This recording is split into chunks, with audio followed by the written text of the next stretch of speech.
Thank you for tuning in today. I'm your host, Philip Dearborn, president of ABHE, and we are honored to have as our guest this week Dave Moja of Moja and Company, an accounting and auditing firm dedicating to serving biblical higher education. And if you've been around ABHE at all, whether it's at our annual meetings or in any of our leadership development events, Dave is a familiar face, and he's been a longtime partner with ABHE and really do support us. And we do appreciate, Dave, your engagement with us. And you're a friend of biblical higher education. And so I've invited Dave in to chat about the financial landscape of biblical and Christian higher education. Nothing more stimulating than to talk about the financial realities that all of our institutions are facing. So welcome, Dave, and thank you for joining us. Thank you, Philip. Thank you. It's always great to talk to you. And it's what a blessing to be here. This is fun, and I appreciate you giving me the chance to chat a little bit. Absolutely. Absolutely. So we'll get into the tough financial questions here in a second, but I always like to have our guests just as a way to break the ice with our audience. If you wouldn't mind sharing with us a defining moment that God used in your life that kind of set a trajectory forward for you to where you are today. Thank you. Well, God is good. There's been a lot of them, but one I always like to think about, and some people have heard this if they've heard me at conferences and things, but I actually started in public accounting 40 years ago. 1984, I interned at a local firm while I was in college, and I thought, man, I'm not sure I want to, do tax season every year and that kind of thing, although I've done it. Just for the record, Dave, I was 12 years old then, so I just want to put that out there. Well, I wasn't much older. I was no. But I love it. Things kind of progressed, finished college, got married, went to work a few years later with a now Big 4, but Big 8 CPA firm in the world at the time. We were in Savannah, Georgia, and I had this church client, and I really liked the pastor, and I'd always kind of go by and see him, meet with him every few months or so. And he'd always take me to lunch. So I'd always kind of set my meeting about 11 o'clock. So, hey, we're going to lunch.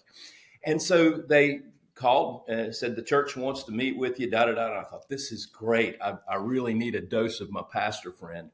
And when I got there, I said, hey, is he in his office? And they said, no, he's out of town. And it kind of stopped me in my tracks. And she said, you have a meeting in the conference room.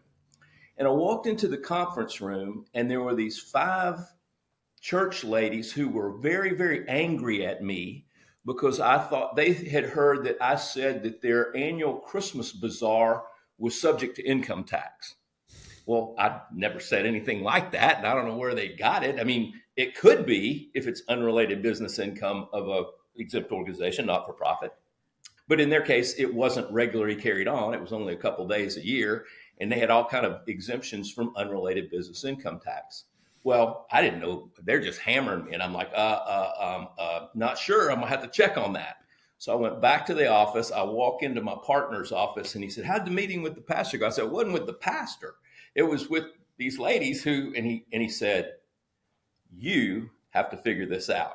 Huh. So I started down the road of unrelated business income tax, and that's just kind of followed me. I've had a blast with it, but that's been something that's always kind of been there in my world. Even though at the moment when the ladies were bearing down on me, it didn't seem like a God moment. It certainly was as I look back. Yeah. And you think about the world that you're in and finances, having just recently done my own personal taxes, there's a lot of figuring out to do. And that's at the individual level, let alone organizations. And what a neat, compelling way to say, hey, you know what? God has put you into a position to figure it out and help institutions figure out complex situations. Really, that did set a trajectory to where you are today. So, All right, so let's jump in. It's no secret. Institutions of higher education, and this is not just biblical or Christian higher education, this is all of higher education, they're not flush with money. The Harvards and Yales, who have incredibly large endowments that are feeding operating budgets, that's the exception. The norm, even across the public sector, as everyone is struggling on the financial side. So it's not unique to biblical higher education. It's true of our entire industry. What are the top 3 financial trends that you are seeing that are impacting as you're working with biblical and Christian higher education? What are the 3 financial trends that you're seeing impacting our sector? Great question. I think, especially compared to a couple years ago, investment returns are up. We had a dismal Yeah. time in 21, 22, and that kind of thing. And so being able to get 5% on savings or CDs or something like that can be very helpful Yeah. compared to prior years. The market, of course, is up, but who knows, Mm-hmm. election year and all that. So I would say, number one, there's an opportunity there, but you need to have expertise in your management group or your board to be able to, be like the sons of Issachar and see the signs Mm-hmm. of the times, if you will, Yeah. and really be careful with your investment dollars. Number two is a kind of an interesting thing that's gone through, and that is many institutions got dollars from COVID from the Yeah. government and created some bad habits, maybe, and some of those kinds of things. And I think there's a day of reckoning for many schools to be able to say, okay, where are we at? We got all these dollars. We're not going to get that budgeted going forward. How did we do with that? What were the effects of that? And I think there's a lot of prayer around how we navigate the years after the COVID dollars came in. Yeah. And then I think the big thing, we're seeing some really neat things, and it's something that's near and dear to my heart, is with what we call revenue enhancement opportunities or alternative revenue Yeah. strategies. Yeah. And we do a lot of work with our folks and others to look at identifying the institutional uniquenesses and individual uniquenesses of your team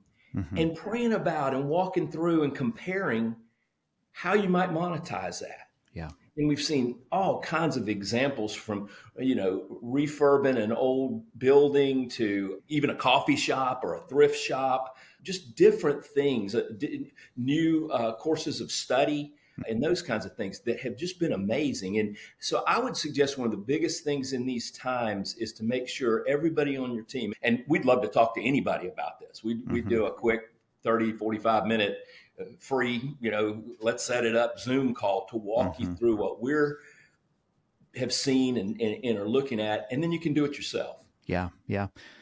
Going back to the COVID and definitely see that as a trend where institutions were given a lifeline from the government. How did you see our institutions spend that money? Were there categories that kind of raised to the top in how they allocated those resources that perhaps is putting them into a difficult position today? Yeah, I think there's several ways. The ones that I think are kind of struggling are folks who looked at it and said, I mean, not picking on anybody specifically, but look, we're going to challenge the big online schools. We're going to spend our COVID money on infrastructure and software and monthly payments for stuff, and we're going to get thousands of students online. And you get 4, and now you've signed up for contracts down the line. So I think that's one of the big pieces. We've seen some folks that were able to really look at helping the students, being able to, even more than the required student money, they got the students set, that kind of thing, and position them to be able to stay in school because COVID was such a challenge. Yeah. There were schools that spent the money in different ways, gave the students the minimum, and they lost a lot of students. Not everybody, but these are some of the trends. The positive ones, I think, we saw folks who invested the money, especially when they could, the employee retention credit and that kind of thing, invested it kind of for the future. And the board was very conservative with that. And so, I think we had a lot of conversations with folks about Joseph in Egypt, and you had 7 years of treasure, 7 years of profit, and then maybe 7 years of famine, and just thinking that through, that, certainly we want to bridge the gap and spend the COVID money this certain ways.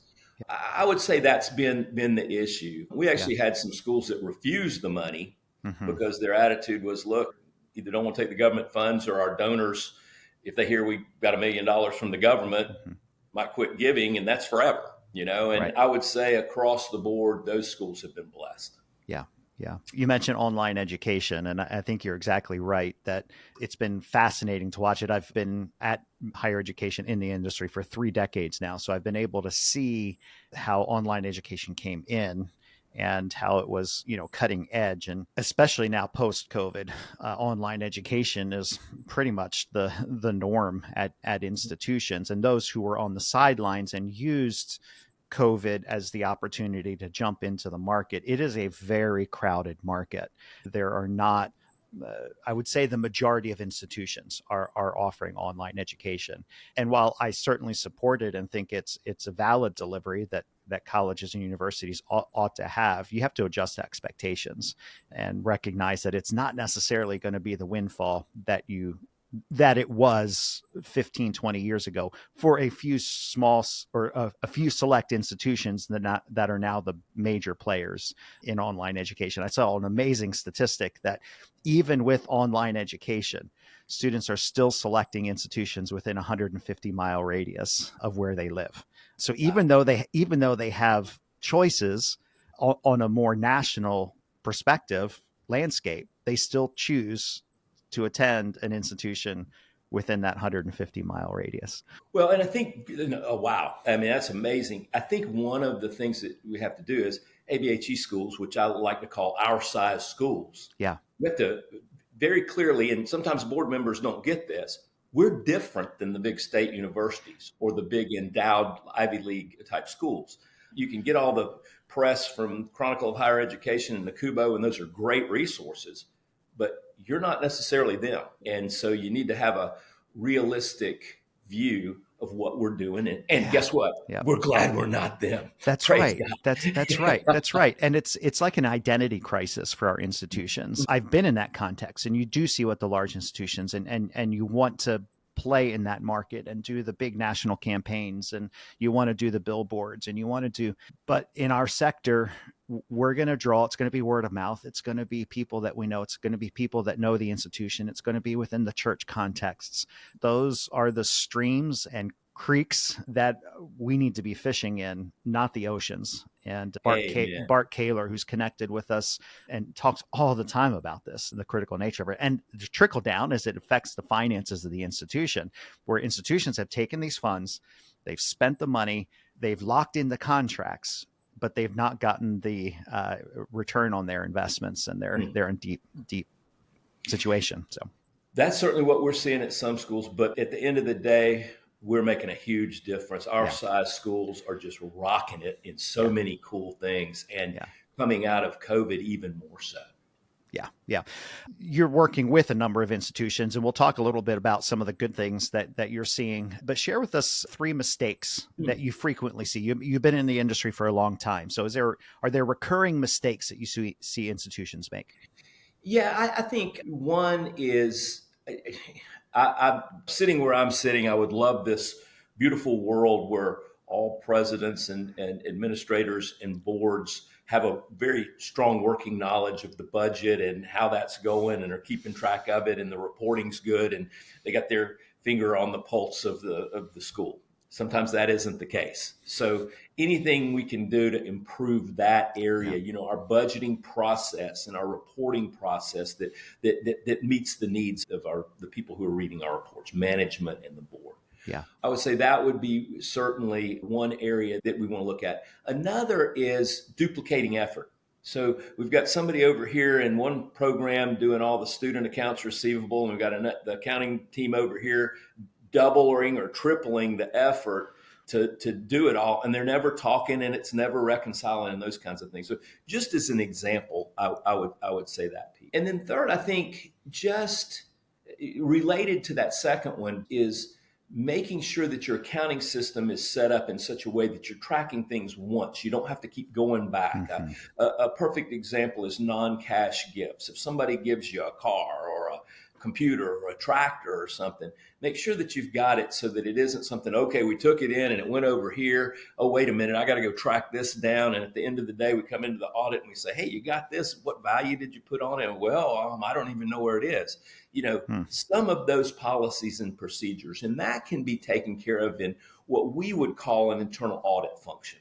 Everybody freaks out. I think it's this big thing. But if our board, either finance or audit committee, understands things that you need to look at, accountable reimbursement plans, making sure that's all working, review and sign off, those kinds of things, that the tracking of non-cash gifts, having those projects going every other few years and that kind of thing, making sure that they're going to the accounting team or an outside group and Hmm. saying, hey, can you come in, take a look at this and tell us where we might have deficiencies?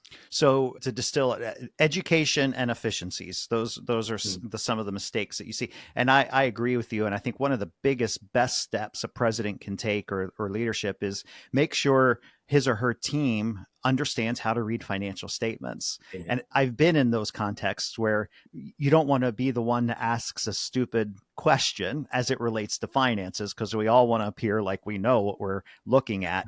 But I discovered that a lot of people around the table actually don't know how to read a financial statement. So don't shame people in that process, but provide an education to say, okay, and it's a great role that a CFO can play with his or her colleagues at the president's cabinet, of being able to say, hey, this is how to read a basic finance. This is how to read an audit. This is how to read your monthly budget statements that come in. This is how to understand the lag of posting things to the budget and how to track it within your department. To have those regular educational opportunities, to be proactive with it, to not assume that those around the table know everything about how to manage things. So education is one of those pieces. And I think you nailed it with efficiencies. And for whatever reason, our industry loves our silos, and we see them across the campus. And that's, you see the duplication. Yeah. Well, I would say kudos to ABHE. I think we have been great in helping the CFOs try to understand what the rest of management and the board's looking at, and helping the board. And, the part of it is there's uniquenesses, back to that word, at each school. Mm-hmm. The financial statements of one school may have some things that aren't apropos to another school. And so knowing the nuances of your own institution. And then I think along with the efficiency is get enough people, Yeah. get volunteers, we all are budget conscious. We're all doing this, but you got to have the checks and balances. You got to have the segregation of duties and those kind of things. And people don't realize there's volunteers who would love to come in and Mm-hmm. help. There's Yeah. part-time opportunities where you can keep the budget down. Yeah, yeah. Now, if your CFO can't read the financial statements, then I think it probably is a time for a change. Well, and or a lot of ABHE training. Yeah, there you go. A whole lot. Yeah, yeah, Well, and from our end with our clients, that's something we continually try to work yeah, on, is yeah. looking at. That's our process pre-audit is, okay, did we get our adjusting entries made from last year? Remember, we talked about this. Remember, you put the work papers together on this item. Let's keep that going. Yeah, So, yeah. So in the midst of all of the bad news, is there good news? What are the opportunities that you're seeing in the midst of our financial realities for our institutions? I'm, across my clients and constituents, I'm seeing a real neat groundswell in recruitment. We're getting better at it. Hmm. I think, some of the ABHE training, I go back to Bart Kaler, some of the things that he's providing. Woo, woo, I'm telling you, there's some great stuff there. But just thinking about it better, putting the right people in, get the right people on the bus and get the right people in the right seats and all that kind of thing. There's a lot going on with that. So I'm seeing that, and adjusting curriculum Mm-hmm. based on what the recruitment people are finding and those kinds of things. I think there's some really cool stuff going on there. Again, this idea of continually staying on the alternative revenue Yeah, opportunities, yeah, really having everybody on board. We may not institute it today. It might not be next year. It might not, but if we're thinking through, yeah. can it be a fundraising event? A lot of folks are doing a lot of neat things that holistically work. Students are involved, faculty's involved, there's fellowship involved in the process. And there's a whole lot of opportunity there. And that's something I think we've just really got to keep our eyes on. Go a little bit deeper with that, because I've sat around the table, and you're making decisions that are budget related decisions, and there are two main sources of revenue: student revenue and donor revenue, right? And so, and also your room and board, which is all student related, right? Absolutely. So whenever it would come to conversations of, well, what's a third stream of revenue that we can consider, it always felt like the conversation stopped because it was so small in the context of all of the other sources of revenue. And it was Right. like, is it really worth the effort to do this that only gets a trickle in? And that would pretty much shut down the conversations. As you look at it, is there an ideal target that alternative revenue ought to bring in to an enterprise as a percentage, or help deconstruct that a little bit? Well, and it's a great question, Philip. I think and you kind of gave me one of my favorite platforms here, so we may need to extend this show. No, I'll be quick. I think the biggest thing that we see is prayer. We're not going to just sit down and figure it out. The biggest thing is everybody becomes overwhelmed. Yeah. Because when I say alternative sources of revenue at a board meeting with management and the board, everybody has a different concept and nobody has any idea how to get there. And so I think the key is to always develop a culture of looking at, of being innovative, of thinking it through. And that's when we do, years ago, used to do these 3 or 4 days praying and showing up and brainstorming around the room and all this kind of thing, which can get expensive when you bring in consultants to do that. And I figured out, hey, people can do this themselves. Mm-hmm. Yeah. When we pray for 15 days. We have a thing called the Hornet Prayer based on Exodus 23. And basically there, God says, look, here's what we're going to do. I'm going to lead you. I'm going to send my angel to walk with you. Do what he says. I'm going to lead you to the promised land. I'm going to give you the promised land, but I'm not going to give it to you all at once because you can't handle it. Yeah. And number 4 is do not under any circumstances become entangled with the world. And as we pray through that and use that and work through our uniquenesses, all of a sudden, I mean, what we do is we get all these big yellow stickies all over the wall and just brainstorm ideas. And we may not do anything again for a week. It may take a while, but having some champions in our team that are thinking it through and going, whoa. And as we pray, it's amazing how God sends people. Just, hey, somebody was riding on a plane and they had this conversation, and wait a minute, we could do a, community garden and turn that into a farmer's market. I don't know, just, whatever that, kind of looks like. And so that, developing that culture of innovation is a huge piece. And we see, if you can make $50,000, whoa, if we've had schools that it went crazy. We've got one that the alternative revenue sources having to be rolled out into a separate C Corp because it got too big. Yeah. So that's powerful. And I agree 100% with you that to not get discouraged in the conversations of, well, what's a third source of revenue? And well, we could do this and we could do that. And okay. And then the meeting closes, but actually change the culture, because you never know iteratively the conversations that happen and the connections that are made and the God opportunities that come your way, that if you had your blinders on and weren't open to them, you never would have considered it. And start with the little things. And you're exactly right. $10,000 more of revenue over here, even though it's 2% of your less than 2% of revenue or something like that, then why not? That's $10,000 you didn't have before, and then you can build off of it. Yeah. And again, if it's a symbiotic fellowship thing going on, we talked to school last year and they're in the process when they started looking at their uniquenesses and things, it just fell off the tree that there was a great interest in and some experience in working in advocacy for human trafficking, against human trafficking. Yeah. And they're looking at setting up a 501c4 to do advocacy and lobbying. Yeah. And when they started talking about it, their donors were real interested in giving more to that.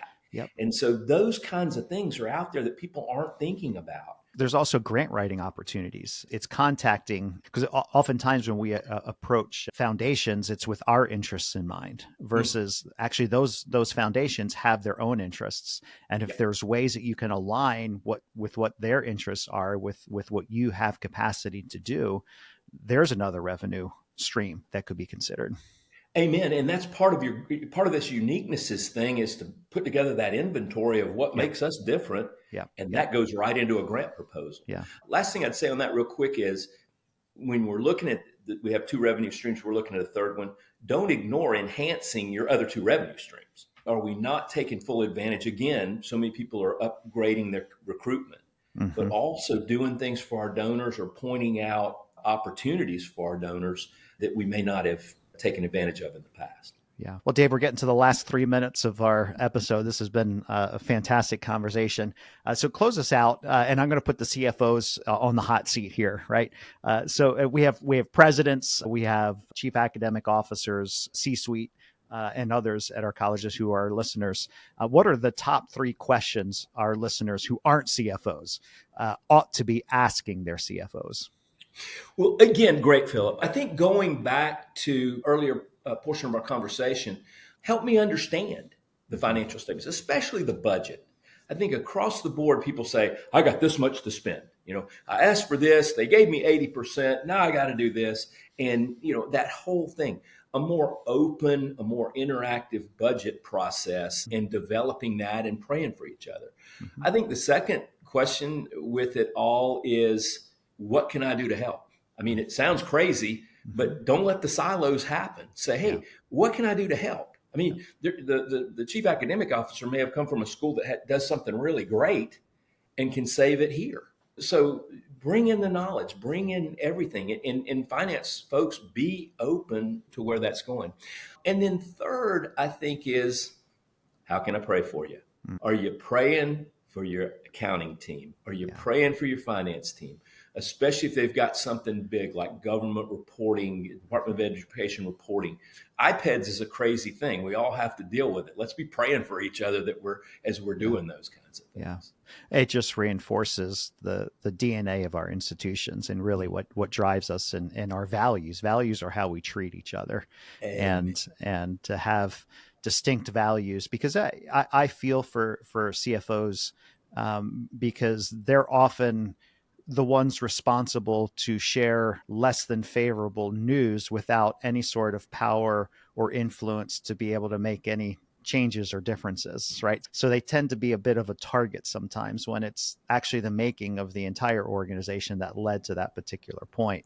And these are human beings, and we need to relate to them and pray with them. And you're exactly right. Building some of those relationships are absolutely key. And I think God will bless that. Well, it's coming. God is blessing ABHE schools. The new ones coming in we're having so much fun. I've said before, I don't know anybody that loves their job like I do. You might be right up there with me, brother. Yeah. It's a blast. It is. It really is. Yeah. And it comes through. Wonderful people. Yeah. Yeah. Well, thank you so much, Dave, for joining us. Thank you for your partnership. Really appreciate you. We appreciate y'all. Have a blessed day. Great. So until next time, stay kingdom focused.